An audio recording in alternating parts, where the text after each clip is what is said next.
The dawn spilled over the prairie like liquid gold, sliding through the cracks of Ishta's small wooden home, illuminating dust motes that danced like tiny specters in the morning light. Her hands, calloused and raw from endless toil, moved with mechanical precision, scrubbing the worn floorboards, preparing a meager breakfast for a household that measured her worth only in labor. Her stomach grumbled faintly, but she ignored it. Hunger was a companion as constant as grief, and grief demanded silence. Outside, the wind carried the scent of dew-soaked grass and the distant smoke of a neighbor's hearth, but inside, the air was thick with the weight of judgment. Martha, her mother-in-law, glared from her chair, eyes sharp and unyielding, while Evelyn, her late husband's younger brother's wife, rested on cushions, swelling with the promise of new life, her laughter ringing careless and loud against Ishta's silence. Every day was a ritual of invisibility. When food remained, she ate last, portions scraped together from leftovers. When she failed to meet their unspoken expectations, she was scolded, belittled, or ignored. Her husband's absence was never mourned. It was as though his death had erased her from existence. Yet she moved through her duties with a quiet resilience, a whisper of defiance that no one else noticed.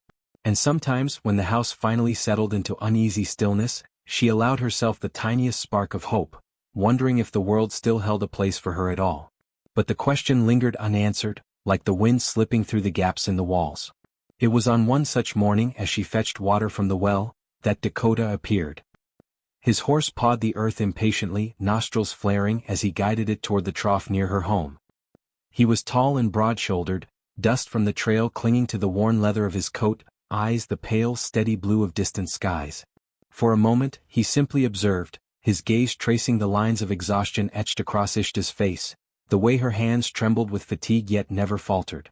Something in him constricted, a deep, unfamiliar tightness that left him silent but watching. A small impulse, like the flicker of a flame, told him he could not pass by.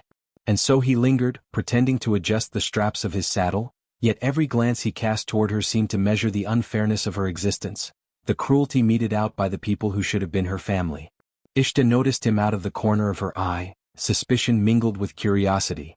Few men stopped near their home, and those who did seldom looked beyond the chores at hand. He watched without comment, yet it was not the observation that startled her. It was the care in his gaze, the quiet acknowledgement of her suffering. She felt, for the first time in months, as though someone could see her fully, not as a widow, not as a servant, but as a human being with heart, with courage, with hidden reserves of strength. The realization was both exhilarating and frightening, and she turned back to her chores, pretending the attention meant nothing, even as it settled in her chest like a fragile, warming ember. Her daily routine resumed, the rhythm of work unbroken, yet something had shifted. Dakota returned the next day and the day after, finding small excuses to pass by her home. He left nothing but small kindnesses, a loaf of bread wrapped in cloth, a bottle of fresh water, a gentle word when no one else could hear.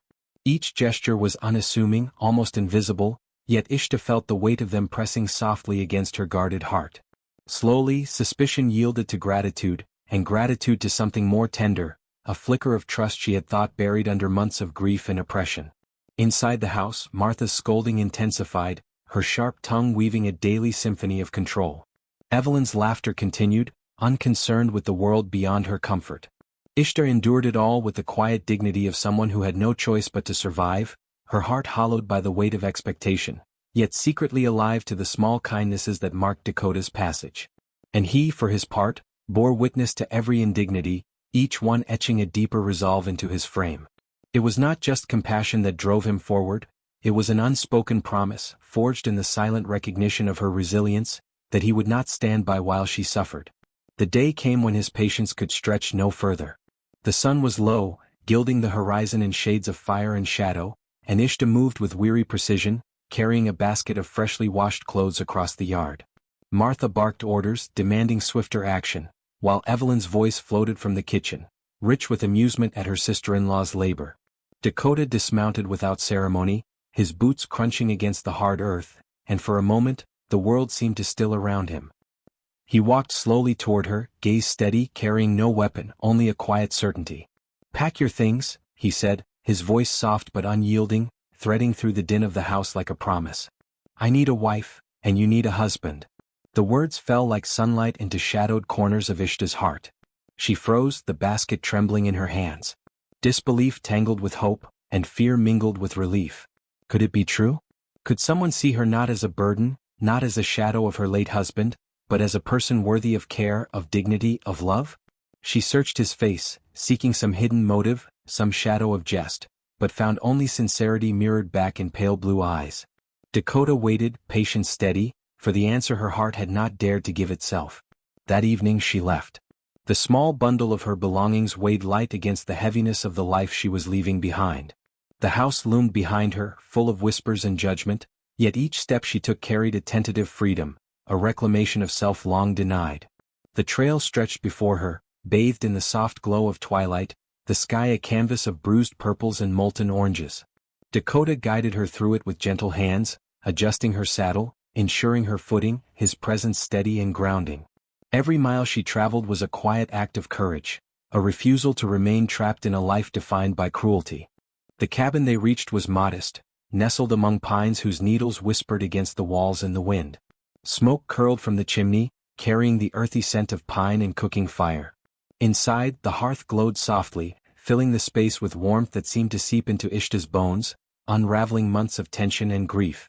She moved through the cabin with cautious curiosity, each corner a promise of a life where her voice would not be silenced, where her strength could be acknowledged, where her heart might, perhaps, heal. Days turned to weeks, and in the quiet rhythms of this new life, a subtle intimacy began to grow. Dakota never demanded, never pressured.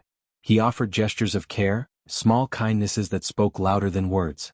They cooked together, mended fences, shared silences under a vast expanse of starlit sky.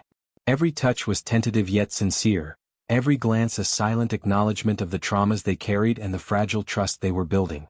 Ishta learned to laugh quietly, to savor moments untainted by judgment, to recognize her own worth reflected in the patient attention of the man who had chosen to see her fully. The town whispered, of course. Gossip trickled like water through dry soil, but the cabin became a sanctuary, a space where the outside world's judgments held no dominion. Dakota's steadfastness in the face of disapproval, his quiet protection of her dignity, strengthened the bond they nurtured. Every shared chore, every evening by the fire, every gesture of care became a thread weaving them closer, a tapestry of resilience, trust, and budding love.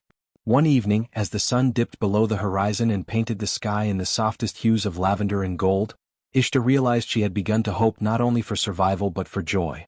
The memory of her grief remained, shadowed but no longer defining her every moment.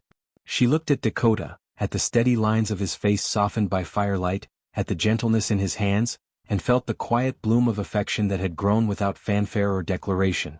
It was a love forged in patience, in shared silence, in recognition of each other's wounds, and it felt stronger for the way it had been earned. The first time she called the cabin truly home, it was not with grand ceremony, but with a simple act. She placed a bundle of freshly washed clothes near the hearth, feeling a warmth that had nothing to do with the fire. Dakota nodded, understanding without words, and for a moment time seemed to pause.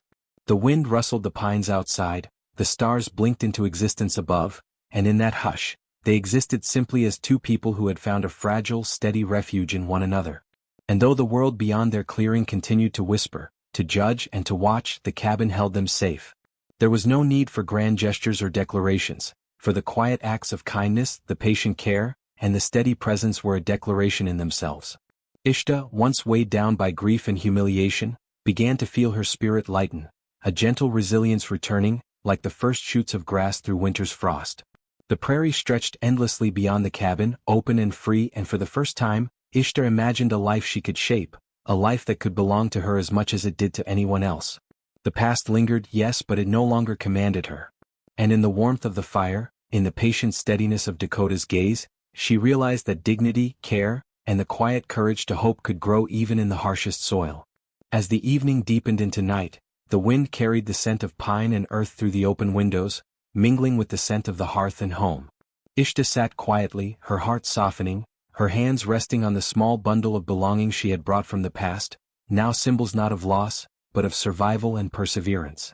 She met Dakota's gaze, and in that shared silence, they acknowledged the unspoken promise that had brought them here. That even after suffering, even after grief, there could be a home built on respect, trust, and gentle love.